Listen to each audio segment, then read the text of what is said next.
గురుకుల ఉద్యోగ గైడ్లైన్స్ ప్రోగ్రాంకు స్వాగతం. ఈరోజు సైన్స్ అండ్ టెక్నాలజీలో ఎనర్జీ రీసోర్సెస్ గురించి తెలుసుకుందాం. ఎనర్జీ రీసోర్సెస్ గురించి మనకు పూర్తి సమాచారాన్ని అందించడానికి మనతో సీనియర్ ఫ్యాకల్టీ సత్యనారాయణ గారు మనతో ఉన్నారు. ఆయన మీకు పూర్తిగా ఎంత డెప్త్ వరకు సబ్జెక్ట్ చదవాల్సి ఉంటుంది, ఎలాంటి క్వశ్చన్స్ మీకు వస్తాయన్నది సార్ మనకు వివరిస్తారు. అలాగే మీకు కూడా ఏమైనా డౌట్స్ ఉంటే స్క్రీన్ కింద రన్ అవుతున్న నంబర్కు ఫోన్ చేసి మీ ప్రశ్నను అడగవచ్చు. మీరు ప్రశ్న అడిగేటప్పుడు మీ టీవీ వాల్యూమ్ మ్యూట్లో పెట్టుకొని సబ్జెక్టుకు సంబంధించిన ప్రశ్న మాత్రమే మీరు అడగాల్సి ఉంటుంది.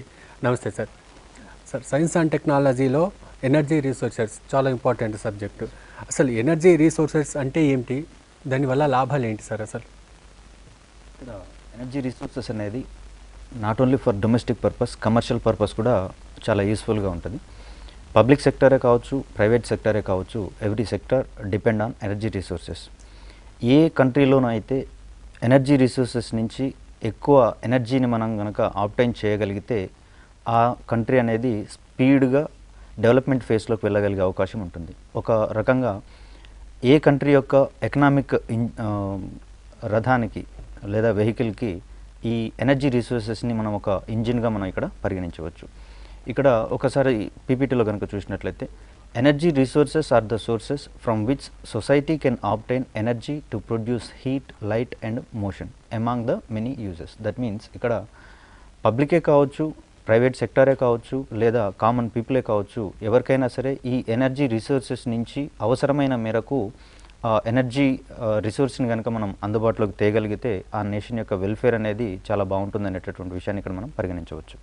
రైట్ సార్, ఎనర్జీ రిసోర్సెస్ వర్గీకరణ గురించి కూడా వివరించండి. ఎన్ని రకాలుగా వర్గీకరించవచ్చు, దీని గురించి కూడా చెప్పండి. ఇక్కడ regeneration purpose as well as నేచర్లో వాటి యొక్క అవైలబిలిటీ, తర్వాత అకార్డింగ్ టు దేర్ నేచర్, ఈ రెండు రకాల ఆధారంగా మనం ఎనర్జీ రిసోర్సెస్ని క్లాసిఫై చేసుకోవచ్చు. ప్రధానంగా according to their nature these can be classified as primary energy and secondary energy. Primary energy means they are found in nature such as wind, water, solar energy, wood, coal, oil and nuclear. These are naturally available in the nature, hence these are considered as primary energy. Whereas the energy resources which are obtained from primary energy resources are called secondary energy resources, as these are obtained from primary energy sources. Electricity and gas వీటన్నిటిని మనం ఇక్కడ secondary energy రిసోర్సెస్గా మనం పరిగణించవచ్చు. Right sir, వర్గీకరణ గురించి తెలుసుకున్నాం. ఇక renewable energy resources దీని గురించి ఇక్కడ నేచర్ పరంగా చూసినట్లయితే దాన్ని మనం ప్రైమరీ, సెకండరీ ఎనర్జీగా ఇప్పుడు మనం క్లాసిఫై చేసుకున్నాం. ఒకవేళ రీజనరేటివ్ పర్పస్లో కనుక దీన్ని మనం క్లాసిఫై చేయాల్సి వస్తే కొన్నిటిని మనం వితిన్ షార్ట్ టైంలో రీజనరేట్ చేసుకోవచ్చు, కొన్నిటిని మనం వితిన్ షార్ట్ పీరియడ్ ఆఫ్ టైంలో వాటిని రీజనరేట్ చేసుకోలేం. ఇట్లా రీజనరేట్ చేసుకునేటటువంటి అవకాశం ఉన్నటువంటి వాటిని రెన్యూవబుల్ ఎనర్జీ రిసోర్సెస్ అంటాము. వీటిని తెలుగులో కనుక చెప్పాల్సి వస్తే పునరుత్పాదక ఇంధన వనరులు అంటాము.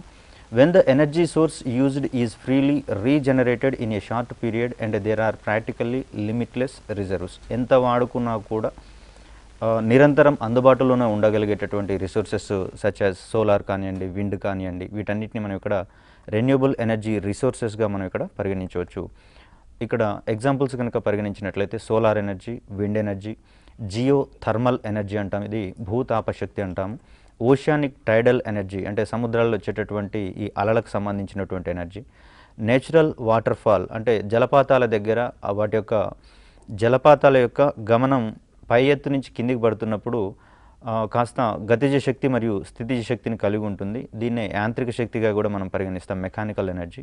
ఈ kinetic energy and potential energy రెండింటిని కలిపి మెకానికల్ ఎనర్జీ అంటాం. కాబట్టి ఈ వాటర్ ఫాల్స్ దగ్గర ఉండేటటువంటి వాటర్కి కూడా మెకానికల్ ఎనర్జీ అనేది ఎస్టాబ్లిష్ అవుతుంది. కాబట్టి దాన్ని యూజ్ చేసుకొని కూడా మనం ఇక్కడ ఎనర్జీ రిసోర్స్గా దీన్ని మనం భావించవచ్చు. అదేవిధంగా natural plant such as paper, wood, natural animal, wax, grease, pack animals అంటే మనం బండి తోలేటప్పుడు చూస్తూనే ఉంటాం, 2 ఎడ్లను కట్టి తీసుకొని వెళ్తుంటాం. ఇంకొంచెం స్పీడ్గా కావాలనుకుంటే కనుక మరిన్ని నీటిని కడితే వాటి యొక్క వేగం ఎక్కువ అవుతుంది. ఒకదాని యొక్క వేగం ఒకదానికి యాడ్ అవ్వడం వల్ల ఎక్కువ శక్తివంతంగా ఆ బండి ముందుకు వెళ్ళే పరిస్థితులు మనం ఇక్కడ చూడవచ్చు. అదేవిధంగా మన కండరాలకు ఉండేటటువంటి శక్తిని కూడా ఇక్కడ మెకానికల్ ఎనర్జీని కూడా మనం ఇక్కడ రెన్యూవబుల్ సోర్సెస్ ఆఫ్ ఎనర్జీగా మనం ఇక్కడ కన్సిడర్ చేయవచ్చు. Right sir, non renewable energy resources. ఇక్కడ నాన్ రెన్యూవబుల్ ఎనర్జీ రిసోర్సెస్ని కనుక చూసినట్లయితే వీటిని within short span of time మనం రీజనరేట్ చేయలేము. అంటే మితిమీరిన యూసేజ్ని కనుక మనం చేసినట్లయితే వీటిని త్వరగా అంతరించిపోయే అవకాశం కూడా ఉంది. కాబట్టి ఇవి త్వరగా పునరుత్పాదకం చేయలేం. కాబట్టి వీటిని నాన్ రెన్యూబుల్ ఎనర్జీ రిసోర్సెస్, పునరుత్పాదకేతర ఇంధన వనరులుగా మనం వీటిని భావిస్తాం. Non renewable energy is generally defined as energy that comes from resources which are not naturally replenished. వీటిని మానవ ప్రమేయాలతోటి మాత్రమే చేయాల్సి వస్తుంది. స్వతసిద్ధంగా ఇవి వితిన్ షార్ట్ స్పాన్ ఆఫ్ టైంలో రీజనరేట్ కాలేవు. These are coming from energy limited sources on earth in quantity and therefore exhaustible. ఇవి త్వరగా అంతరించిపోతాయి కాబట్టి వీటిని ఎగ్జాస్టబుల్ ఎనర్జీ రిసోర్సెస్గా కూడా మనం ఇక్కడ భావిస్తాం. అంటే అంతరించిపోయే శక్తి వనరులుగా కూడా వీటిని ఇక్కడ భావించవచ్చు.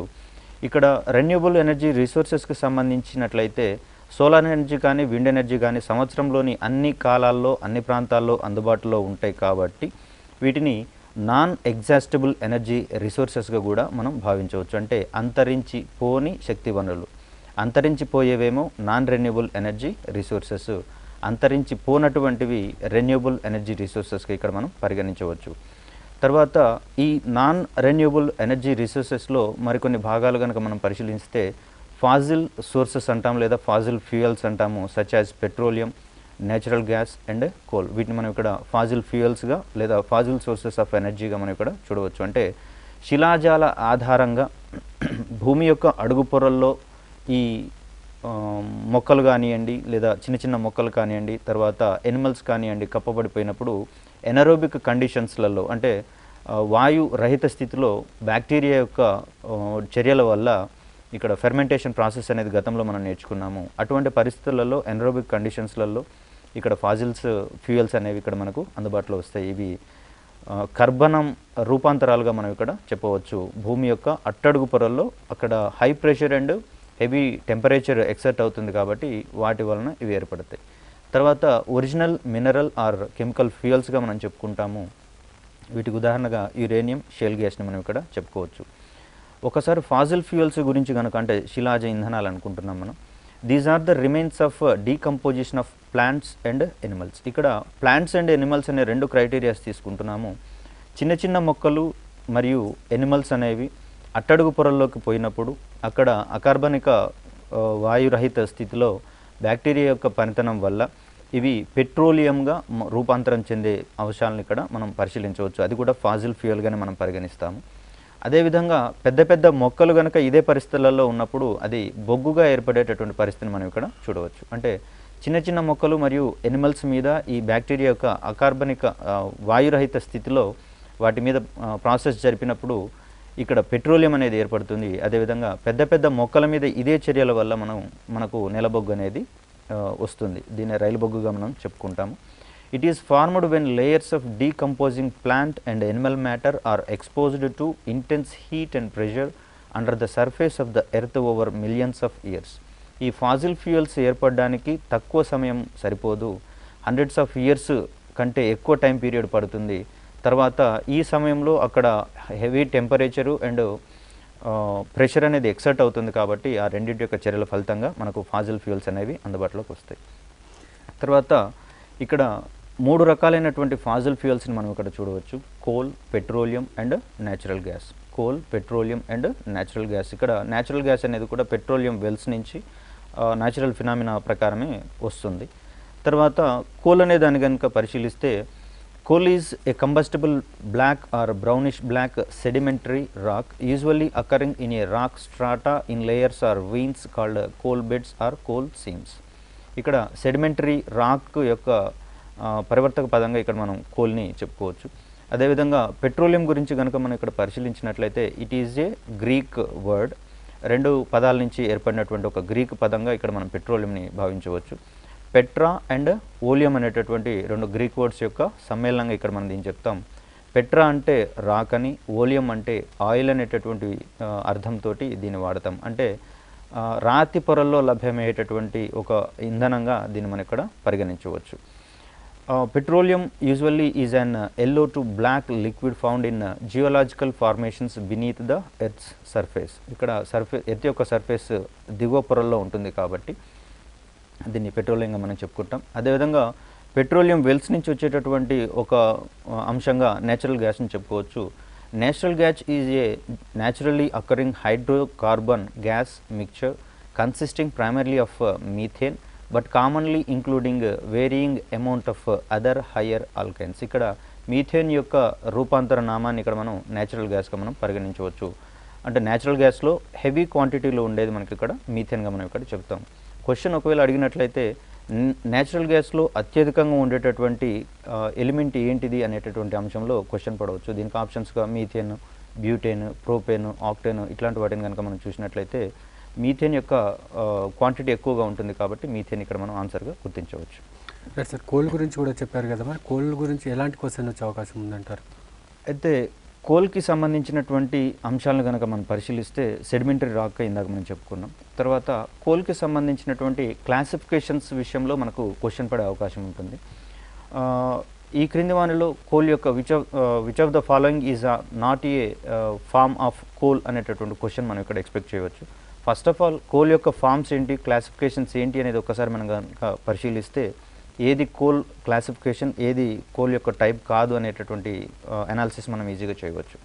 If you see the classification of coal, peat is one kind of coal. It consist of 30 to 35% of carbon. అంటే ప్రతి కాంపోనెంట్లో ఉండేటటువంటి కార్బన్ యొక్క పర్సంటేజ్ని ఆధారంగా చేసుకొని కోల్ని క్లాసిఫై చేశాం కాబట్టి దీంట్లో ఫస్ట్ కైండ్గా పీట్ని మనం చెప్తాము. 30 to 35% of carbon is available in peat kind of coal. Another kind of coal is lignite or brown coal అంటాం దీన్ని. It constitute of 35 to 45% of carbon, which is the lowest rank of coal and used almost exclusively as for fuel for electric power generations. Electric power జనరేషన్లో ఎక్కువగా లభ్యమయ్యేటటువంటి, ఎక్కువగా use అయ్యేటటువంటి coal యొక్క ఫామ్గా మనం లిగ్నైట్ని చెప్పుకుంటాం.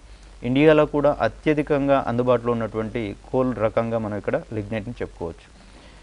మిగతాది కనుక పరిశీలించినట్లయితే another kind of coal is called bituminous coal. It consist of 50 to 80% of carbon.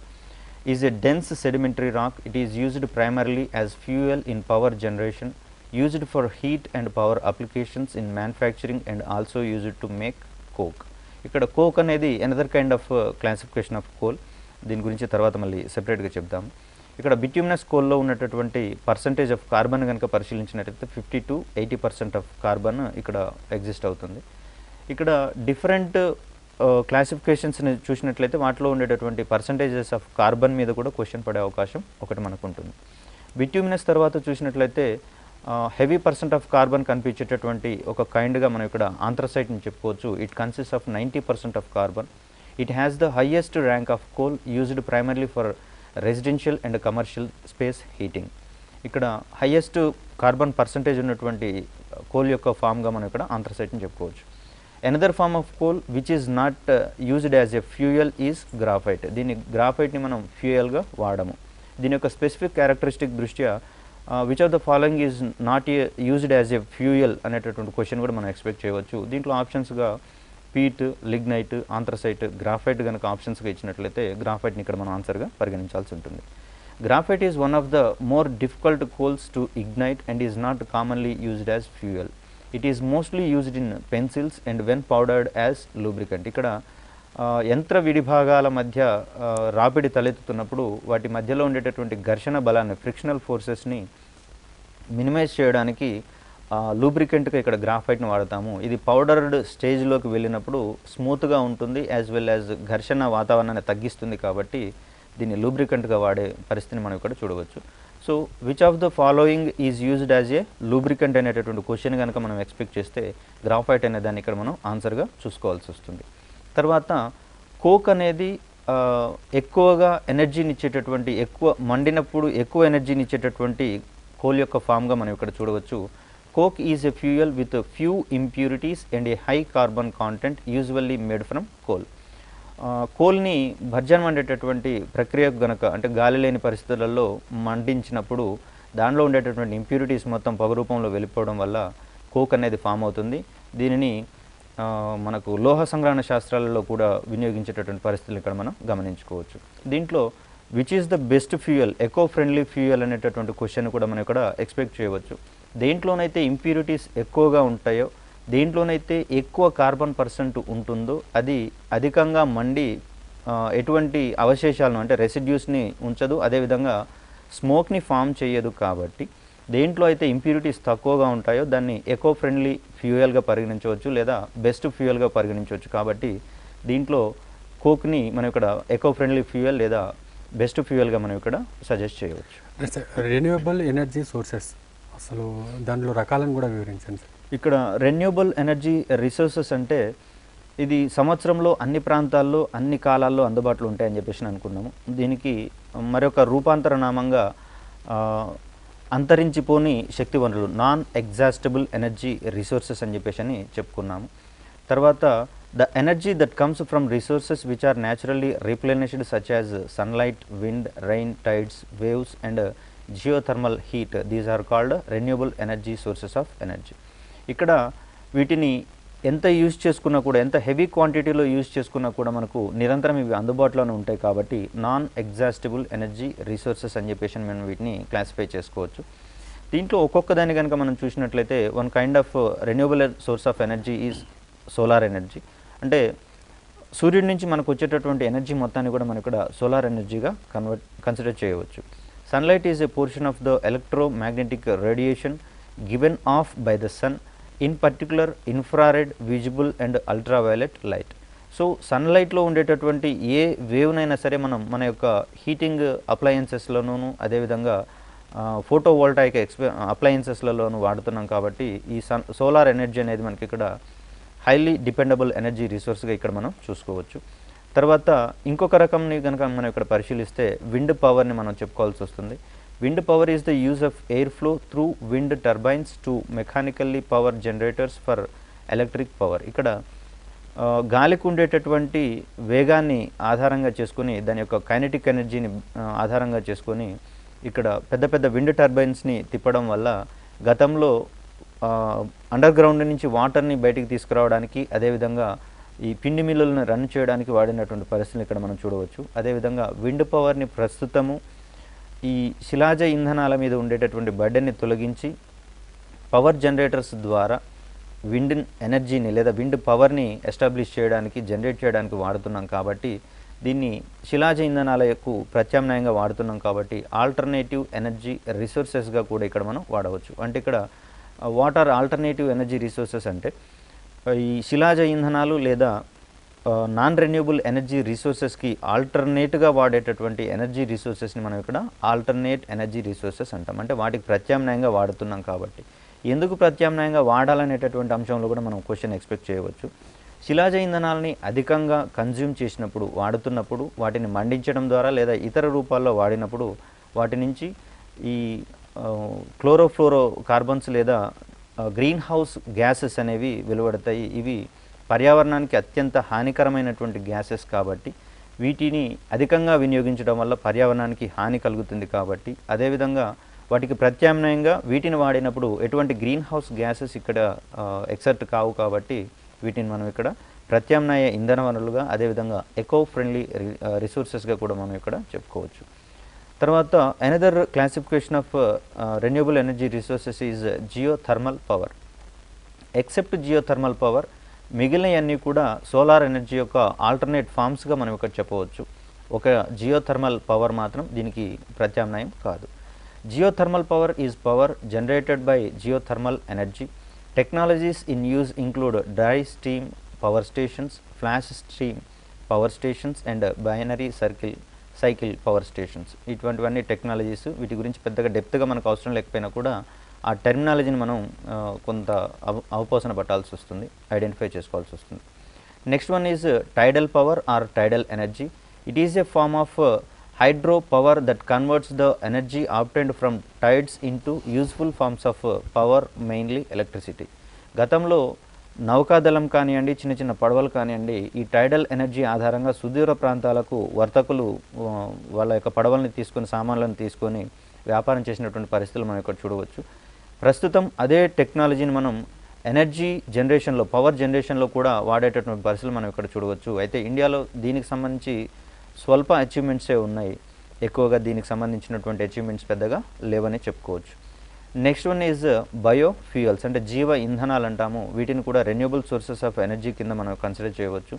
Biofuels can be derived directly from plants or indirectly from agricultural, commercial, domestic and industrial waste. అంటే దైనందిన జీవితంలో వచ్చేటటువంటి వేస్టేజ్లను మనం యథావిధిగా వదిలిపెట్టేసినట్లయితే అది పర్యావరణానికి హాని కలిగిస్తుంది. కాబట్టి ఇటువంటి వాటిని ప్రాపర్ మెకానిజం ద్వారా యూజ్ చేసుకోవడం వల్ల బయోఫ్యూయల్స్నిగా మనం ఇక్కడ వాటిని యూజ్ చేసుకోవచ్చు.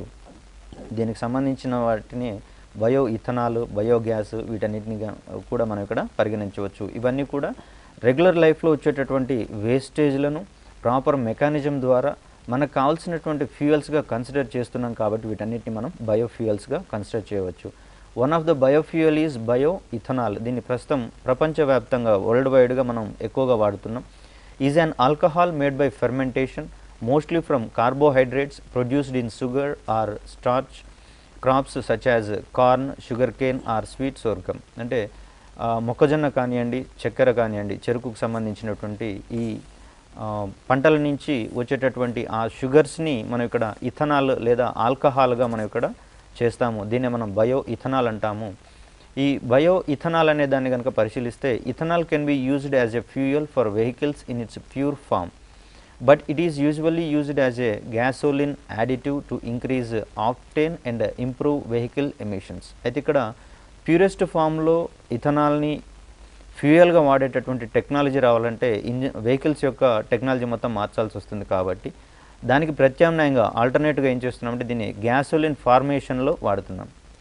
ఇక్కడ గ్యాసోలిన్ అనేది మళ్ళీ కొత్త కాన్సెప్ట్, దీనికి సంబంధించి కన్ఫ్యూజన్ ఏం కావాల్సిన అవసరం లేదు. గ్యాసోహాల్ అనేటటువంటి కాంపోనెంట్స్ని మనం తీసుకొని రావడానికి కాను గ్యాసోలిన్ మరియు ఇథనాల్ లేదా ఇథైల్ ఆల్కహాల్ని మనం ప్రాపర్ రేషియోలో మిక్స్ చేస్తాం. మిక్స్ చేసినప్పుడు వచ్చేది గ్యాసోహాల్. ఈ గ్యాసోహాల్ని వాడినట్లయితే రెగ్యులర్ వాహనాలలో కనుక వాడినట్లయితే శిలాజ ఇంధనాల మీద ఉండేటటువంటి డిమాండ్ మినిమైజ్ అవుతుంది, as well as green house gases కూడా మనకి ఇక్కడ రెడ్యూస్ అవుతాయి. కాబట్టి దీన్ని మనం ఒక ఎకో ఫ్రెండ్లీ ఫ్యూయల్గా మనం ఇక్కడ వాడవచ్చు. గ్యాసోహాల్ అనేటటువంటి దాన్ని కనుక మనం పరిశీలిస్తే గ్యాసోలిన్ లేదా పెట్రోల్ మరియు ఇథైల్ ఆల్కహాల్ లేదా ఇథనాల్ వీటిని బ్లెండ్ చేయడం అంటారు. దీన్ని మిక్స్ చేయడం నథింగ్ బట్ బ్లెండ్ చేయడం. ప్రాపర్ రేషియోలో బ్లెండ్ చేసినప్పుడు గ్యాసోహాల్ ఫామ్ అవుతుంది. ఈ గ్యాసోహాల్ ఆధారంగానే వెహికల్స్ని మనం రన్ చేస్తాం. తర్వాత another kind of renewable energy resource నుంచి చూస్తే బయోగ్యాస్ని ఇక్కడ మనం చెప్పుకోవాల్సి వస్తుంది. ఇందాక నేను చెప్పుకున్నట్టు బయోగ్యాస్లో ఎక్కువగా ఉండేటటువంటి కాంపౌండ్గా మీథేన్ మనం చెప్పుకుంటాం. Biogas is methane produced by the process of anaerobic digestion of organic material by anaerobes. It can be produced either from biodegradable waste materials or by the use of energy crops fed into anaerobic digesters to supplement gas yields. అంటే ఇక్కడ anaerobic కండిషన్స్లలో bacteria చేసేటటువంటి చర్యల వల్ల అవాయు శ్వాసక్రియ అనేటటువంటి పదాన్ని ఇక్కడ వాడవచ్చు మనం. ఇటువంటి పరిస్థితులలో మనకు బయోగ్యాస్ అనేది ఫామ్ అవుతుంది. ఇది ప్రధానంగా పెద్ద పెద్ద రిజర్వాయర్లను కన్స్ట్రక్షన్ చేసినప్పుడు ఆ రిజర్వాయర్లో ఉండేటటువంటి బ్యాక్ వాటర్ జోన్స్ అంటాము. ఈ బ్యాక్ వాటర్ జోన్స్లో ఉండేటటువంటి ప్లాంట్స్ కానివ్వండి, ఎనిమల్స్ కానివ్వండి, దాంట్లో మునిగిపోయినప్పుడు ఇక్కడ అవాయు శ్వాసక్రియ అనేది అవాయు రహిత పరిస్థితులలో కొన్ని ప్రక్రియలు జరుగుతాయి. ఎనరోబిక్ కండిషన్స్లు అంటాం లేదా ఎనరోబిక్ డైజెషన్ అంటాము జీర్ణక్రియలు. ఈ పరిస్థితులలో ఆ ప్లాంట్స్ కానీ ఎనిమల్స్ కానీ ఆ నీటిలో పూర్తిగా మునిగిపోయినప్పుడు వాటి నుంచి ఈ బయోగ్యాస్ అనేది ప్రొడ్యూస్ అవుతుంది. అదేవిధంగా ఇండియా అనేది ప్రధానంగా వ్యవసాయ ప్రధాన దేశం కాబట్టి ఇక్కడ వరిని ఎక్కువగా పండిస్తాం. ఈ వరిని పండించే క్రమంలో ఎక్కువ నీటిని వాడాల్సి వస్తుంది. కాబట్టి ఈ నీటిని ఎక్కువగా మళ్ళల్లో నింపినప్పుడు ఆ నాచు కూడా ఇటువంటి ఎనరోబిక్ డైజెషన్ ప్రాసెస్లోకి లోన్ కావడం వల్ల అక్కడి నుంచి కూడా హెవీగా మీథేన్ ప్రొడ్యూస్ అవుతుంది. సో ఈ అభివృద్ధి చెందిన దేశాలు యుఎస్ఏ, చైనా కూడా ప్రధానంగా ఈ అభివృద్ధి చెందుతున్న దేశాల మీద గ్రీన్ హౌస్ గ్యాస్కు సంబంధించినటువంటి ఆబ్లిగేషన్స్ పెట్టడానికి ప్రధాన కారణం ఏంటంటే ఈ వ్యవసాయ క్షేత్రాల నుంచి నీటిని ఎక్కువగా వాడడం వల్ల ఎనరోబిక్ డైజెషన్ జరగడం వల్ల మీథేన్ ఎక్కువగా ప్రొడ్యూస్ అవుతుంది. కాబట్టి సో ఈ గ్రీన్ హౌస్ గ్యాసెస్ ఎక్కువ ఎమిషన్స్ జరిగేది మీ దేశాలలోనే. కాబట్టి ఎవ్రీథింగ్ మీరే బేర్ చేయాలనేటువంటి పరిస్థితులను ఇక్కడ మనం గమనించవచ్చు. ఈ రకంగానే అమెరికా కానీ మిగతా అభివృద్ధి చెందిన దేశాలు మనల్ని బెదిరించేటటువంటి పరిస్థితులను కూడా మనం ఇక్కడ గమనించుకోవచ్చు. సార్, మీరు సోలార్ ఎనర్జీ గురించి టచ్ చేశారు. సోలార్ ఎనర్జీ వల్ల లాభాలు ఏంటి? అసలు సోలార్ ఎనర్జీ గురించి ఏ టైప్ ఆఫ్ క్వశ్చన్స్ వచ్చే అవకాశం ఉందంటారు? ఇక్కడ సోలార్ ఎనర్జీకి సంబంధించి వరల్డ్ వైడ్గా ఈ మధ్య కాలంలో ర్యాపిడ్ అవేర్నెస్ పెరిగింది. అదేవిధంగా కన్జంప్షన్ కూడా పెరిగినటువంటి పరిస్థితులు మనం ఇక్కడ చూడవచ్చు. ఇక్కడ ఇండియాలో కానివ్వండి, ఇండియా లాంటి మరే ఇతర దేశంలోనైనా సరే ఈ సోలార్ ఎనర్జీకి సంబంధించినటువంటి ఎక్విప్మెంట్స్ కూడా ఎక్కువయ్యేటటువంటి పరిస్థితులను ఇక్కడ మనం చూడవచ్చు. ఇక్కడ ప్రధానంగా సోలార్ ఎనర్జీకి కనుక సంబంధించి చూస్తే సోలార్ కాన్స్టాంట్ అనేటటువంటి ఒక దాన్ని మనం ఇక్కడ పరిగణలోకి తీసుకోవాల్సి వస్తుంది. It is used as A measure of flux density which is the amount of incoming solar electromagnetic radiation per unit area. దీన్ని సౌర స్థిరాంకంగా మనం చెప్తాం, సోలార్ కాన్స్టాంట్ అంటాం. అంటే ప్రమాణ వైశాల్యంలో ఎంత సౌరశక్తి అయితే మనకు అందుబాటులో ఉంటుందో దాని యొక్క క్వాంటిటీని చెప్పేటటువంటి ఒక పదంగా మనం ఇక్కడ సోలార్ కాన్స్టాంట్ని చెప్పవచ్చు, సౌర స్థిరాంకము లేదా solar constant.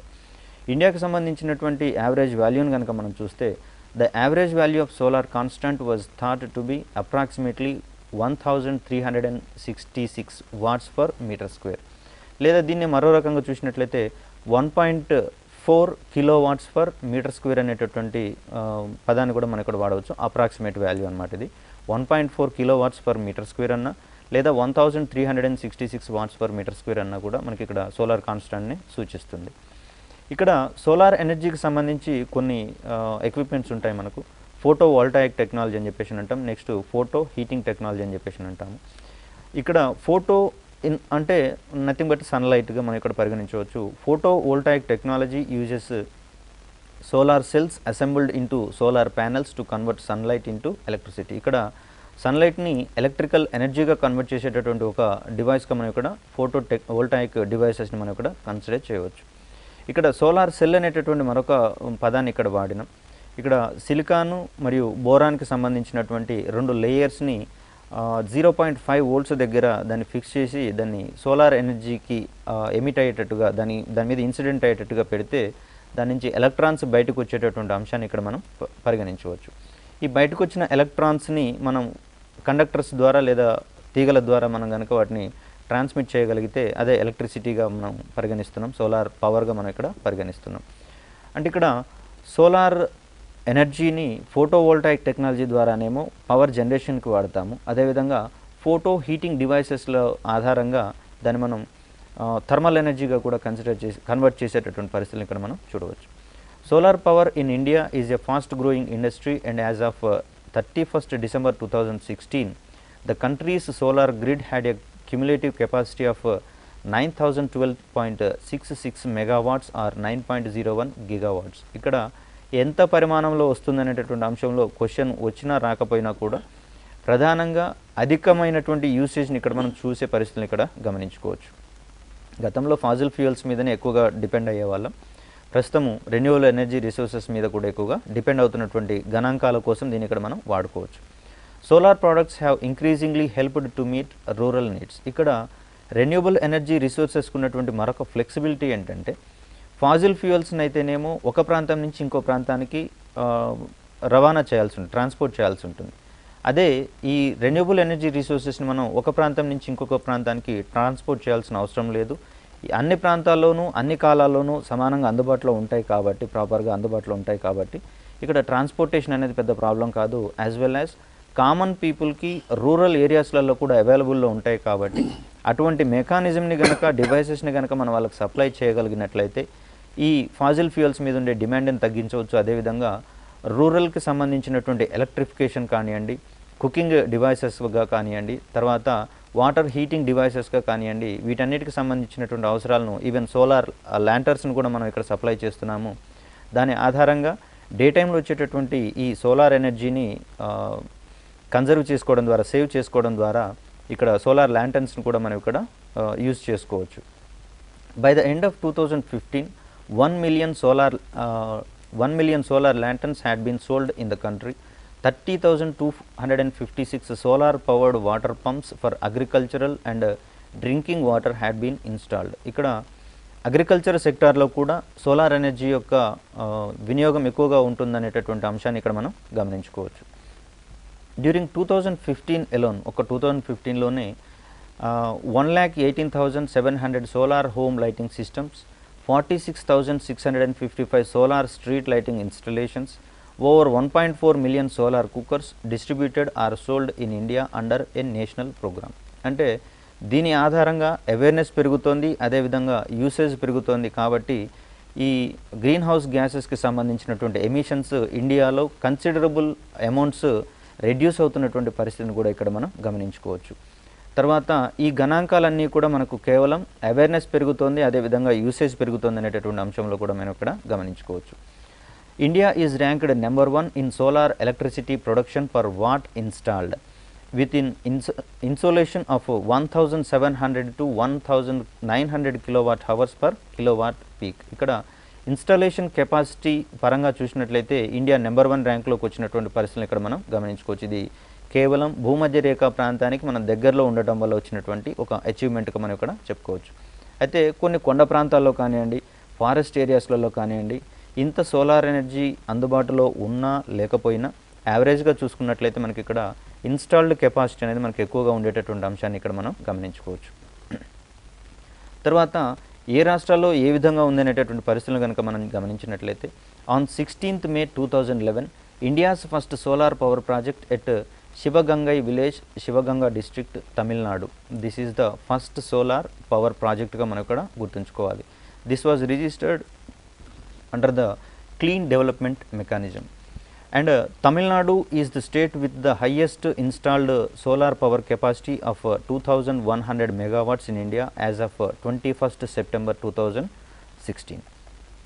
Next, a 4000 megawatts ultra mega green solar power project is being built near Sambhar Lake in Rajasthan. Upon its completion, it will be the world's largest solar power plant. ఇక్కడ వాస్తవానికి world's largest solar power ప్లాంట్కి సంబంధించినటువంటి విషయాలు కనుక గమనిస్తే చాలా power plants ఇంకా establishment స్టేజ్లోనే ఉన్నాయి. కాబట్టి ప్రస్తుతానికైతే సాంబార్ లేక్ దగ్గర ఉన్నటువంటి ఈ పవర్ ప్లాంట్ ఇది కంప్లీట్ అయిన తర్వాతనే దీన్ని మనం వరల్డ్స్ లార్జెస్ట్ సోలార్ పవర్ ప్లాంట్గా కన్సిడర్ చేయవచ్చు. Next, Gujarat has been a leader in solar power generation in India due to its several factors includes a very high solar power potential, availability of wasteland, good connectivity, transmission and distribution infrastructure and efficient utilities. యాక్చువల్గా గుజరాత్ యొక్క పేరు తరచుగా వినిపిస్తున్నా కూడా installation capacity పరంగా చూసినట్లయితే Tamil Nadu highest ర్యాంక్లో ఉన్నటువంటి పరిస్థితులను ఇక్కడ మనం గమనించుకోవచ్చు. గుజరాత్ కానివ్వండి, నెక్స్ట్ బెంగళూరు, అదేవిధంగా హైదరాబాద్, తర్వాత తెలంగాణకు సంబంధించినటువంటి అవేర్నెస్ కూడా పెరుగుతున్నాయి. కాబట్టి ఈ పరిస్థితులలో మనకు ఇన్స్టాలేషన్ కెపాసిటీస్ ఎక్కువగా ఉండేటటువంటి అంశాలను ఇక్కడ మనం పరిగణించవచ్చు.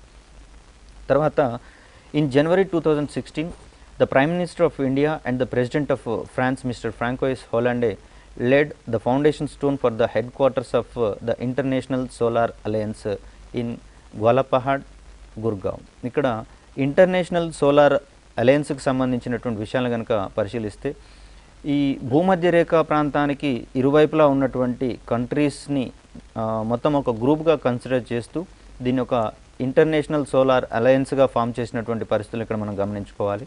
తర్వాత భారతదేశం ఈ విధానాన్ని తీసుకురావడంలో ఈ కూటమికి చొరవ చూపిందనేటటువంటి విషయాన్ని కూడా మనం ఇక్కడ గమనించవచ్చు. ఈ అంశాల ఆధారంగానే దాని యొక్క హెడ్ క్వార్టర్ని కూడా మనం ఇక్కడ గుర్గాం, ఢిల్లీకి దగ్గరలోనే ఎస్టాబ్లిష్ చేశారు by the president of France and prime minister of India. Its aim is to focus on solar energy and solar products for countries lying between the Tropic of Cancer and the Tropic of Capricorn. Around 120 countries ఇక్కడ మనకు ఈ అలయన్స్లో భాగంగా వాటి యొక్క solar ఎనర్జీని harness చేయడానికి agreement తీసుకున్నటువంటి పరిస్థితులు మనం ఇక్కడ చూడవచ్చు. తర్వాత మన భారతదేశానికి సంబంధించినటువంటి విషయాలను కనుక మనం చూస్తే the Jawaharlal Nehru national solar machine is an initiative of the government of India and state governments to promote renewable energy, especially solar power. The mission is one of the several initiatives that are part of National Action Plan on Climate Change. వాతావరణ మార్పులకు అనుగుణంగా ఈ శిలాజ ఇంధనాల నుంచి వచ్చేటటువంటి ఈ pollution కాలుష్య కారకాలను తగ్గించడానికి గాను సోలార్ ఎనర్జీని మనం ఇక్కడ బెస్ట్ మెకానిజంగా మనం ఇక్కడ గమనించుకోవచ్చు. తర్వాత బెంగళూరు కనుక చూసినట్లయితే బెంగళూరులో ప్రతి బిల్డింగ్ మీద కూడా రూఫ్ టాప్ హీటింగ్ అప్లయన్సెస్ని ఎస్టాబ్లిష్ చేసుకున్నారు. Highest installation capacity in heating అప్లయన్సెస్గా మనం ఇక్కడ బెంగళూరుని చూసుకోవచ్చు.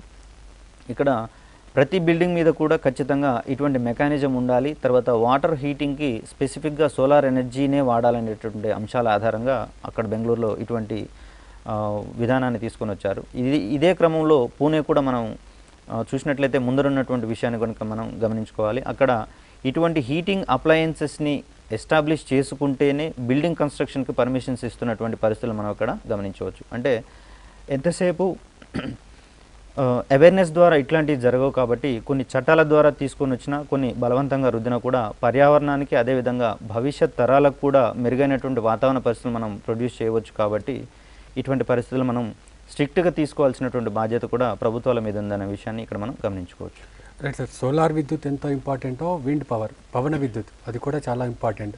పవన విద్యుత్ వల్ల లాభాలేంటి, అలాగే పవన విద్యుత్ నుంచి ఎలాంటి ప్రశ్నలు వచ్చే అవకాశం ఉంది అభ్యర్థులకు? ఇక్కడ విండ్ పవర్ అనేది కూడా నథింగ్ బట్ సోలార్ పవర్ యొక్క ఆల్టర్నేట్గా మనం ఇక్కడ చూడవచ్చు. అంటే సూర్యుని నుంచి వచ్చేటటువంటి ఈ హీట్ ఆధారంగా కొన్ని ప్రాంతాల్లో ఈ విండ్ అనేది కొంచెం హీట్ అయ్యి తర్వాత దాని యొక్క వెయిట్ లైట్గా మారిపోయి తక్కువ అవుతుంది. తద్వారా అది పైకి వెళ్ళిపోతుంది. అక్కడ లో ప్రెషర్ జోన్ ఏర్పడుతుంది. ఇటువంటి లో ప్రెషర్ జోన్కి హై ప్రెషర్ జోన్ నుంచి వచ్చేటటువంటి ఎయిర్ అనేది స్పీడ్గా రావడం వల్ల దాని యొక్క కైనెటిక్ ఎనర్జీని భారీ విండ్ మిల్స్ని తిప్పడం ద్వారా ఇక్కడ దాని యొక్క ఎనర్జీ మొత్తాన్ని కూడా మనం విండ్ పవర్ ప్రొడక్షన్కి లేదా అదర్ యూసేజెస్కి మనం ఇక్కడ వాడుకోవచ్చు. సో ఈ పరిస్థితులలో సోలార్ పవర్ యొక్క ఇంకొక అప్లికేషన్ లేదా అడ్వాన్స్మెంట్గా మనం ఇక్కడ విండ్ పవర్ని చూడవచ్చు. Wind power is also alternative of solar power. దీన్ని మనం రెన్యూబుల్ ఎనర్జీ రిసోర్స్గా కూడా మనం ఇక్కడ చూడవచ్చు. Wind power is the use of air flow through wind turbines to mechanically power generators for electric power. ఇక్కడ ఎలక్ట్రిక్ పవర్ జనరేషన్లో విండ్ పవర్ గురించి తెలుసుకునే ముందు ఒక కాలర్ రెడీగా ఉన్నారు సార్. హలో, మీ పేరు, మీరు ఎక్కడి నుంచి మాట్లాడుతున్నారో చెప్పి మీ ప్రశ్న స్పష్టంగా అడగండి. రామకృష్ణ సోదరుడండి. రైట్, చెప్పండి రామకృష్ణ గారు. Good evening sir. Good evening అండి. ఫారెస్ట్ సోర్స్ మనము ఎలా యూజ్ చేయాలి? ఫారెస్ట్ సోర్స్ని ఎలా కన్సిడర్ చేస్తారు సార్? ఎగ్జాస్టబులా ఇన్ఎగ్జాస్టబులా? అది యూసేజ్ని బట్టి ఉంటుందండి. వాస్తవానికి ఫారెస్ట్ అనేది మనం పెంచితే వితిన్ షార్ట్ స్పాన్ ఆఫ్ టైంలో కూడా దాన్ని రీజనరేట్ చేసుకోవచ్చు కాబట్టి నాన్ ఎగ్జాస్టబుల్గానే పరిగణించవచ్చు. ఒకవేళ డిమాండ్ ఎక్కువ ఉన్నప్పుడు ఎక్కువగా దాన్ని డిఫారెస్టేషన్ చేస్తున్నప్పుడు అది అదర్ కైండ్గా కూడా మనం పరిగణించవచ్చు అండి. రైట్ సార్, ఇక విండ్ పవర్ చేయాలండి. So wind power is the use of air flow through wind turbines to mechanically power generators for electric power. ఇక్కడ బేసిక్గా ఎలక్ట్రిక్ పవర్ జనరేషన్లో విండ్ పవర్ని యూజ్ చేస్తున్నటువంటి పరిస్థితులు మనం ఇక్కడ చూడవచ్చు. Wind power as an alternative to burning fossil fuels is plentiful, renewable, widely distributed, clean, produces no greenhouse gas emissions during operation. It consumes no water and uses little land. ఇక్కడ solar ఫీల్డ్స్కి సంబంధించినటువంటి fields యొక్క area ఎక్కువగా ఉండాల్సి వస్తుంది. అదే wind power జనరేషన్కి సంబంధించినటువంటి power ప్లాంట్లకు ఎక్కువ ల్యాండ్ అవసరం లేదు కాబట్టి దానికంటే బెటర్ మీన్గా దీన్ని మనం చెప్పుకోవచ్చు. కాకపోతే విండ్ పవర్ అనేది సఫిషియెంట్ స్పీడ్తో అందుబాటులో ఉన్న పరిస్థితులలో మాత్రమే విండ్ పవర్ నుంచి పవర్ జనరేషన్ చేసుకోవచ్చు. సో ఈ పరిస్థితులలో ఇది ఒక్కటి మాత్రమే దీనికి కొంచెం డ్రాబ్యాక్ మనం చెప్పవచ్చు. తర్వాత Gansu wind farm, the largest wind farm in the world, has several thousand turbines. ఇక్కడ గాన్సు అనేదాన్ని మనం లార్జెస్ట్ విండ్ ఫార్మ్గా మనం చెప్తాం. ఇది చైనాలో ఎస్టాబ్లిష్ అయినటువంటి పరిస్థితులు మనం ఇక్కడ చూడవచ్చు. The first windmill used for the production of electric power was built in Scotland in 1887 by Professor James Blyth of Anderson's College, Glasgow. Next, the development of wind power in India began in the year 1986 with first wind farms being set up in coastal areas of Maharashtra, Ratnagiri, Gujarat and Tamil Nadu. ఇక్కడ ఈ coastal ఏరియాస్లలో wind యొక్క speed ఎక్కువగా ఉంటుంది కాబట్టి ఇటువంటి రీజియన్స్ని కనుక మనం సద్వినియోగం చేసుకోగలిగితే తద్వారా ప్రొడ్యూస్ అయినటువంటి ఈ ఎలక్ట్రిసిటీ మొత్తాన్ని కూడా అది నేషనల్ రిసోర్స్గా భావించి తక్కువ ఎనర్జీ అందుబాటులో ఉండేటటువంటి స్టేట్స్కి వాటిలో కొంత మెజారిటీ వాటాని కనుక మనం అందించగలిగితే అన్ని స్టేట్స్కి కూడా బెటర్ ఎలక్ట్రిసిటీ ఫెసిలిటీస్ని మనం సప్లై చేయగలిగిన వాళ్ళం అవుతాం. The capacity has significantly increased in the last few years, and as of 31st August 2016, the installed capacity of wind power in India was 27,676.55 megawatts, mainly spread across the south, west and north regions. ఈ పరిస్థితులలో మనకి టెంపరేచర్లోని alternates వల్ల up and downs వల్ల వచ్చేటటువంటి ఆ low pressure zone and high pressure zone ఆల్టర్నేట్గా మారుతూ ఉంటాయి కాబట్టి ఇక్కడ విండ్ స్పీడ్ అనేది కొంచెం కన్సిడరబుల్ అమౌంట్గా ఉంటుంది కాబట్టి ఇక్కడ ఎక్కువగా ఎస్టాబ్లిష్ అయినటువంటి పరిస్థితులు మనం ఇక్కడ చూడవచ్చు.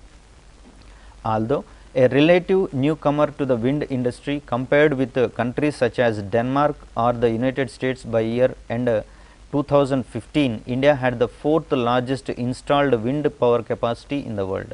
ఇక్కడ after China, USA and Germany, India became the 4th largest installed power capacity ఉన్నటువంటి కంట్రీగా ఇక్కడ మనం ఇండియా ఎదిగినటువంటి విషయాన్ని ఇక్కడ మనం పరిగణించవచ్చు. రైట్, ఒక కాలర్ రెడీగా ఉన్నారు. హలో, మీ పేరు, మీరు ఎక్కడి నుంచి మాట్లాడుతున్నారో చెప్పి మీ ప్రశ్నను అడగండి. యా, మాట్లాడండి. Hello sir. Sir good evening. Mohan Raj Jammikunta sir. Good evening, చెప్పండి మోహన్ గారు. సార్ ఇప్పుడు కోల్ ఫామ్ అవుతుంది కదా సార్, కోలు మన సోయిల్ ఎత్తులో ఫామ్ అయినప్పుడు టెంపరేచర్ హై టెంపరేచర్ అన్నారు కదా. అవునండి. ఆ టెంపరేచర్ ఎగ్జాక్ట్లీ ఎంత సార్, ఎంత ఉంటుంది? దానికి సంబంధించినటువంటి మెకానిజం ఏమీ మెజర్ చేయలేమండి. కాకపోతే ఏంటంటే ఈ మట్టి యొక్క లేయర్స్ ఎక్కువగా ఉండడం వల్ల ఏమవుతుందంటే హై ప్రెషర్ జోన్ ఎక్సెట్ అవుతుంది, యాజ్ వెల్ యాజ్ ఆ ప్రెషర్ వల్ల అక్కడ హీట్ అనేది ఎస్టాబ్లిష్ అవుతుందండి. Right sir. నవీన శక్తి వనరులు, అసలు నవీన శక్తి వనరులు అంటే ఏంటి, వాటి గురించి కూడా వివరించండి సార్. ఇక్కడ రెన్యూబుల్ ఎనర్జీ రిసోర్సెస్ గురించి తరోగా ఇప్పటివరకు చూసాం మనం. నాన్ రెన్యూబుల్ ఎనర్జీ రిసోర్సెస్ గురించి కూడా తరోగా మనం ఇక్కడ చూసాం. అయితే ఈ మధ్యకాలంలో వస్తున్నటువంటి ఈ టెక్నాలజీ యొక్క ఇంప్లికేషన్స్ని మనం ఇక్కడ మోడర్న్ ఎనర్జీ రిసోర్సెస్గా మనం ఇక్కడ చూడవచ్చు. దాంట్లో one kind battery electric vehicle లేదా బ్యాటరీ ఆపరేటెడ్ వెహికల్స్గా మనం ఇక్కడ చూడవచ్చు. ఈ సెక్టార్లో డెవలప్మెంట్స్ పెద్దగా లేవు. నెక్స్ట్ ఈ సెక్టార్ అనేది ఈ మధ్య కాలంలోనే ఎక్కువగా డెవలప్ అవుతున్నటువంటి పరిస్థితులు మనం ఇక్కడ గమనించుకోవచ్చు. దీంట్లో ఏంటంటే ఇప్పటివరకు ఫాజిల్ ఫ్యూయల్స్ ఆధారంగా రన్ అయినటువంటి వెహికల్స్ స్థానంలో ఆ కంబషన్ ఛాంబర్ని తీసేసి దాని ప్లేస్లో ఒక ఎలక్ట్రిక్ బ్యాటరీని కనుక మనం ఇన్సర్ట్ చేయగలిగితే రిమైనింగ్ మెకానిజం మొత్తం సేమ్గా ఉంటుంది. ఎక్సెప్ట్ కంబషన్ ఛాంబర్ని తీసేసి దాని స్థానంలో ఒక బ్యాటరీని, ఎలక్ట్రిక్ బ్యాటరీని మనం ఇన్సర్ట్ చేస్తే దాన్ని బ్యాటరీ ఎలక్ట్రిక్ వెహికల్గా మనం ఇక్కడ చూడవచ్చు. అయితే ఇక్కడ బ్యాటరీని ఛార్జ్ చేసేటప్పుడు యాజ్ వెల్ యాజ్ అది ఎక్కువ కాలం నిల్వ ఉండేలా చేయగలిగితే కనుక ఈ టెక్నాలజీని మనం బెటర్గా యూజ్ చేసుకోవచ్చు. A battery electric vehicle uses chemical energy stored in rechargeable battery packs. BEVs use electric motors and motor controllers instead of internal combustion engines for propulsion. అంటే అవి రన్ కావడానికి కంబషన్ ఇంజిన్స్ అవసరం లేదు.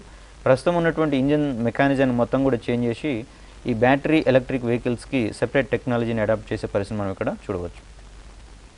BEVs include bicycles, scooters, skateboards, rail cars, watercraft, forklift, buses, trucks and cars. వీటన్నిటిలో కూడా ఈ BEVస్ని టెక్నాలజీని include చేయవచ్చు మనం. అయితే దీనికి సంబంధించినటువంటి టెక్నాలజీస్ ఇంకా బిల్డింగ్ స్టేజ్లో ఉండేటటువంటి పరిస్థితిని మనం ఇక్కడ గమనించుకోవచ్చు. Another kind of modern energy resources is known as magnetic hydrodynamics. ఇది మోస్ట్ అడ్వాన్స్డ్ టెక్నాలజీ. ఈ టెక్నాలజీ కనుక సక్సెస్ అయితే ప్రస్తుతం ఉన్నటువంటి థర్మల్ పవర్ స్టేషన్స్ స్థానంలో nuclear energy as well as magnetic hydrodynamics ద్వారా ప్రొడ్యూస్ అయినటువంటి ఎలక్ట్రిసిటీని మనం తక్కువ ఖర్చుతోటి ప్రొడ్యూస్ చేయవచ్చు. అదేవిధంగా తక్కువ రేటుకి మనం సప్లై చేసుకోవచ్చు. దీని మెకానిజంని కనుక ఒకసారి మనం చూస్తే మ్యాగ్నెటిక్ హైడ్రోడైనమిక్స్, దీన్నే మనం magneto fluid dynamics or hydro మ్యాగ్నెటిక్స్గా మనం పరిగణించవచ్చు. It is the study of the magnetic properties of electrically conducting fluids. Examples of such magnetofluids include plasmas, liquid metals, salt water and electrolytes. ఇక్కడ nuclear రియాక్టర్లతో పాటుగా వీటిని వాడొచ్చిన మాట ఒకటి వాడాం మనం. న్యూక్లియర్ రియాక్టర్స్లలో మెటల్ కూల్డ్ లేదా గ్యాస్ కూల్డ్ రియాక్టర్స్ అంటాము. ఇవి రియాక్టర్స్లలో వచ్చేటటువంటి హీట్ మొత్తాన్ని కూడా ఈ గ్యాస్ కూల్డ్ అంటే గ్యాస్ లిక్విడ్ నైట్రోజన్ కానివ్వండి, ఈ ప్లాస్మా గ్యాసెస్ని కానివ్వండి యూజ్ చేసినప్పుడు ఆ హీట్ని మొత్తం ఇవి అబ్జర్వ్ చేసుకొని ఇవి హీట్ అవుతాయి. ఈ హీట్ అయినటువంటి ఈ గ్యాసెస్ని పెద్ద పెద్ద మ్యాగ్నెటిక్ ఫీల్డ్స్ ద్వారా పంపించినప్పుడు వాటిలలో ఎలక్ట్రిసిటీ జనరేట్ అయ్యేటటువంటి అంశాన్ని మనం ఇక్కడ చూడవచ్చు. ఇవి కండక్టింగ్ గ్యాసెస్గా పనిచేస్తాయి కాబట్టి వాటిల్లో ఎలక్ట్రిసిటీ ప్రొడ్యూస్ అయ్యే పరిస్థితిని మనం ఇక్కడ చూడవచ్చు. ఈ టెక్నాలజీ కనుక సక్సెస్ అయ్యిందంటే కనుక తక్కువ ఖర్చుతోటి మనం ఎలక్ట్రిసిటీని ప్రొడ్యూస్ చేయవచ్చు, యాజ్ వెల్ యాజ్ పబ్లిక్కి కూడా మనం ఇక్కడ తక్కువ ఖర్చుకే ఈ కరెంట్ని సప్లై చేసుకోవచ్చు.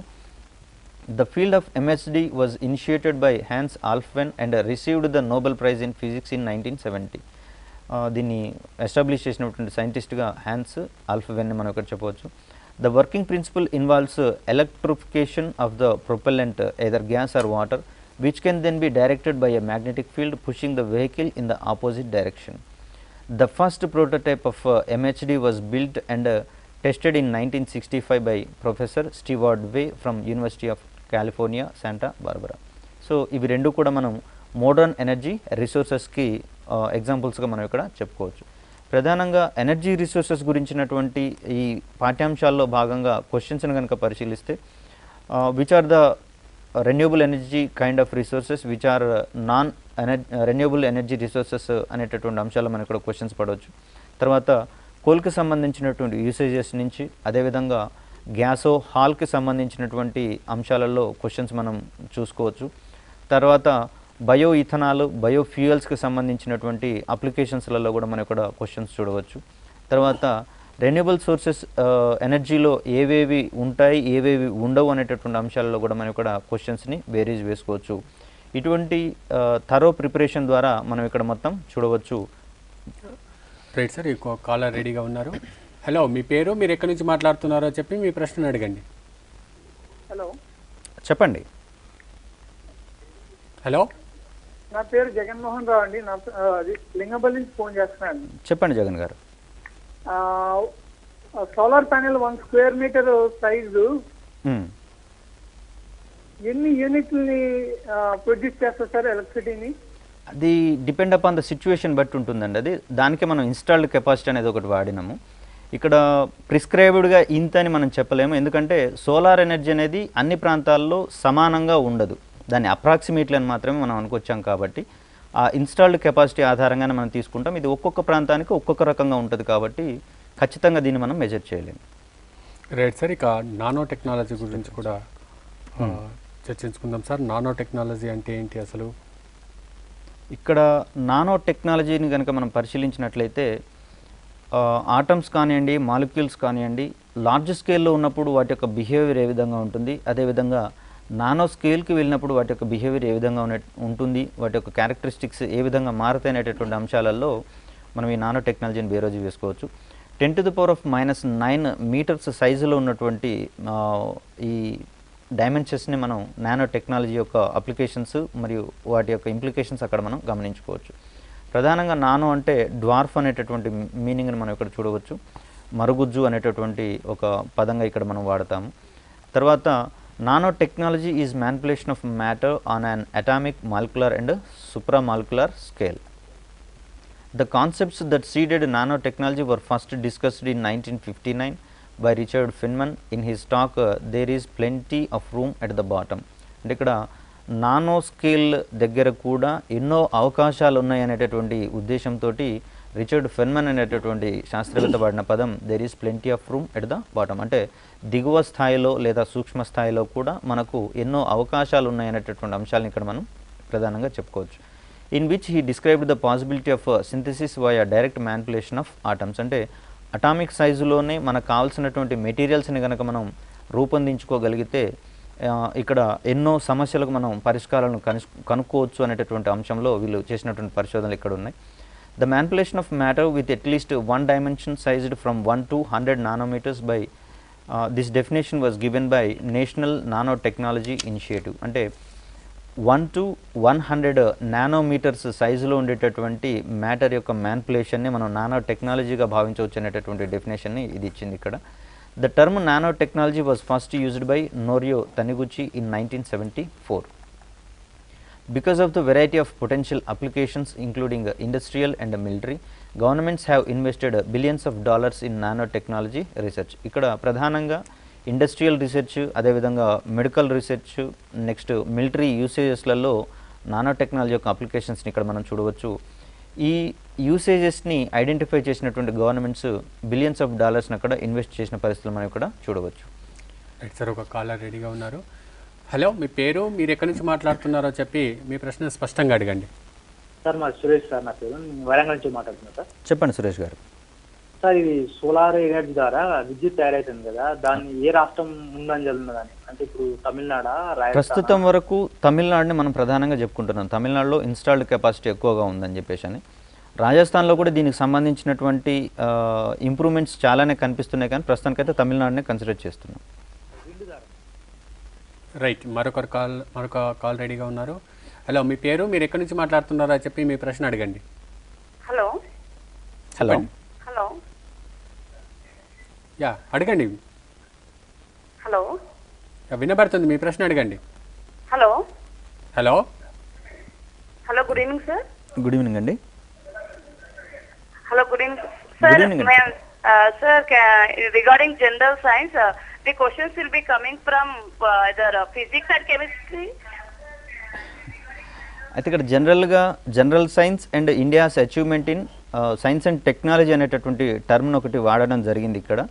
సో జనరల్ సైన్స్ యొక్క అప్లికేషన్స్ మోస్ట్ ప్రాబబ్లీ మనం సైన్స్ అండ్ టెక్నాలజీలోనే మనం గమనించుకుంటాం, కాబట్టి ఈ ఏరియాలో నుంచే మనం ప్రిపరేషన్ కావాల్సి వస్తుంది. అయితే సైన్స్ అండ్ టెక్నాలజీ యొక్క బేసిక్ కాన్సెప్ట్స్ మొత్తం కూడా మనకు జనరల్ సైన్స్లోనే ఉంటుంది. అయితే ఏ ఎగ్జామ్కైనా సరే అవైలబిలిటీ ఆఫ్ టైంని బట్టి, టైం అవైలబిలిటీ ఎక్కువగా ఉంటేనేమో ప్రిన్సిపల్స్ నుంచి అప్లికేషన్స్కి వెళ్తాం. In case of less time considerations ఉన్నప్పుడు ఏం చేస్తామంటే జస్ట్ సైన్స్ అండ్ టెక్నాలజీకి సంబంధించినటువంటి అప్లికేషన్స్ తరోగా ప్రిపేర్ అయితే సరిపోతుంది. రైట్ సార్, మనం నానో టెక్నాలజీ గురించి చర్చించుకుంటున్నాం, కంటిన్యూ చేయండి. ఇక్కడ ఉన్నటువంటి గణాంకాలు, రీసెంట్గా ఉన్నటువంటి గణాంకాలు అటు 2012 వరకు కనుక చూస్తే, through its national nano technology initiative the USA has invested $3.7 billion. తర్వాత the European Union has invested $1.2 billions and Japan $750 million. ఇక్కడ వీటి యొక్క ప్రయారిటీని బేరేజ్ వేసుకొని ఈ నేషన్స్ ఇంత ఇన్వెస్ట్మెంట్ చేసినటువంటి పరిస్థితులు మనం ఇక్కడ చూడవచ్చు. The implications of nanotechnology may be able to create many new materials and devices with a vast range of applications such as in nanomedicine, nanoelectronics, biomaterials, energy production and consumer products. ఇప్పుడు micro processor ఇప్పుడున్నటువంటి సైజుని nano materials use చేసుకొని ఇంకా తక్కువ size కనుక reduce చేసినట్లయితే ప్రస్తుతం ఉన్నటువంటి ఈ ఎలక్ట్రానిక్ అప్లయన్సెస్ గాడ్జెట్స్ యొక్క సైజు భారీగా తగ్గి కేవలం మన యొక్క మొబైల్ ఫోన్స్ని అవసరమైతే 1 ఇంచ్ సైజుకి రెడ్యూస్ చేయగలిగేటటువంటి ఈ పరిస్థితులు నానో టెక్నాలజీ ద్వారా సాధ్యమవుతాయి. తర్వాత inspired by Feynman's concepts, K Eric Drexler used the term nanotechnology in his book Engines of Creation, The Coming Era of Nanotechnology, which proposed the idea of nanoscale as assembler. Also in 1986, Dexter co-founded the Foresight Institute to help increase public awareness and understanding of nanotechnology concepts and implications. According to Dr. Horst Stramer, nanoscale is the initial point where assembling of objects can be initiated. అయితే ఇటువంటి పరిశోధనలు అన్నీ ఉన్నా కూడా according to doctor Horst Stormer, nanoscale is the initial point where assembling of objects can be initiated. అంటే nanoscale నుంచే మనకు అవసరమైనటువంటి డివైజెస్ని మనం కన్స్ట్రక్ట్ చేసుకోవచ్చు అనేటటువంటి పరిస్థితులను ఇక్కడ మనం గమనించుకోవచ్చు. రైట్ సార్, నానో మెటీరియల్స్ను వివరించి అలాగే వివిధ రకాల నానో మెటీరియల్స్ పరిణామాలను కూడా చెప్పండి. ఇక్కడ నానోస్కేల్ అంటే 10⁻⁴ నానో ఈజ్ ఈక్వల్ టు 10⁻⁻⁹ మీటర్స్గా మనం ఇక్కడ కన్సిడర్ చేయవచ్చు.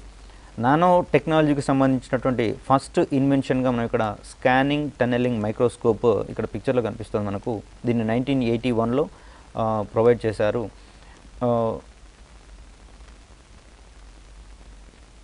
This is in 1981, which provided unprecedented visualization of individual atoms and bonds, was successfully used to manipulate individual atoms in 1989. Gerd Binning and Heinrich Rocher and these win Nobel Prize in Physics in 1986. ఇక్కడ scanning tunnelling microscope అనేది మనకు atomic సైజులోనే యాటమ్స్ని మనం observe చేయడానికి పనికొస్తుంది. Next another invention of బక్మిన్స్టర్ ఫుల్లరిన్గా మనం ఇక్కడ చెప్పవచ్చు. Carbon యొక్క మరొక ఎలోట్రోపీగా మనం ఇక్కడ చెప్తాం దీన్ని. Fullerenes were discovered in 1985 by Harry Kroto, Richard Smalley and Robert Curl, who together won the Nobel Prize in Physics in Chemistry in 1996. ఇక్కడ బక్మిన్స్టర్ ఫుల్లరిన్స్ని ఇన్వెంట్ చేయడం వల్ల వీరికి కెమిస్ట్రీలో నోబెల్ ప్రైజ్ వచ్చినటువంటి పరిస్థితి మనం ఇక్కడ చూడవచ్చు. నెక్స్ట్ ఇక్కడ పిక్చర్లో కనిపించే దీన్ని కార్బన్ నానో ట్యూబ్గా పరిగణిస్తాం మనం. దీన్ని బిల్డింగ్ మెటీరియల్స్ సచ్ యాజ్ ఇప్పుడు ఆటోమొబైల్స్ ఇండస్ట్రీలో కనుక వాడినట్లయితే ప్రస్తుతం ఉన్నటువంటి విడిభాగాల కంటే మెరుగైనటువంటి విడిభాగాలు అంటే దృఢంగా అంతకంటే దృఢంగా తక్కువ బరువుతోటి మనం ఇక్కడ తయారు చేసుకోవచ్చు. కాబట్టి ఇది ఫ్యూయల్ ఎఫిషియన్సీ వెహికల్స్ని మనం ఇక్కడ కన్స్ట్రక్ట్ చేయడానికి గాను కార్బన్ నానో ట్యూబ్స్ అనేవి చాలా best use. These further applications allow tennis balls to last longer, golf balls to fly straighter and even bowling balls to become more durable and have a harder surface. వీటన్నిటి యొక్క అప్లికేషన్స్ని మనం ఇక్కడ చెప్పుకోవచ్చు. అలాగే sir, మనం ఈ సబ్జెక్ట్ సంబంధించి ఏదైనా బుక్ మార్కెట్లో దొరుకుతుందా? మీరు ఏదైనా అభ్యర్థులకు ఏదైనా సజెస్ట్ చేస్తారా ఈ బుక్ అంటే నేను గతం నుంచి చెప్పినట్లుగానే తెలుగు అకాడమీ నుంచి బుక్ పబ్లిష్ అయిందనేటువంటి విషయాన్ని ఇక్కడ మనం గమనించుకోవచ్చు. ప్రస్తుతం సైన్స్ అండ్ టెక్నాలజీ పేరుతోటి ఈ పుస్తకం ఇప్పుడు మార్కెట్లో అందుబాటులో ఉంది. ఇది తెలుగు అకాడమీ వారి ప్రచురణ. గురుకుల పాఠ్యాంశాలకు సంబంధించే కాదు, రిమైనింగ్ గ్రూప్ 1 అండ్ గ్రూప్ 2కు సంబంధించినటువంటి పాఠ్యాంశాలన్నిటికీ కూడా ఒక కంప్లీట్ రిఫరెన్స్గా దీన్ని మనం ఇక్కడ భావించవచ్చు. ఇది ప్రస్తుతం ఈరోజు అకాడమీ నుంచి తీసుకున్నాం కాబట్టి ఈరోజు దీన్ని మనం బయట పెట్టడం జరుగుతుంది. Sir thank you sir. Science and టెక్నాలజీలో energy resource, renewable energy resource, nano technology వీటి గురించి చాలా క్లుప్తంగా వివరించారు. Thank you sir. ఇది ఇవాళ ప్రోగ్రామ్. ఈ ప్రోగ్రామ్ మిస్ అయిన వాళ్ళు ఎవరైనా ఉంటే softnet.com తెలుగు మన టీవీ తెలుగులో కానీ అలాగే యూట్యూబ్లో కానీ ఈ ప్రోగ్రామ్ మళ్ళీ చూసే అవకాశం ఉంటుంది. మరో అంశంతో మళ్ళీ కలుద్దాం. నమస్కారం.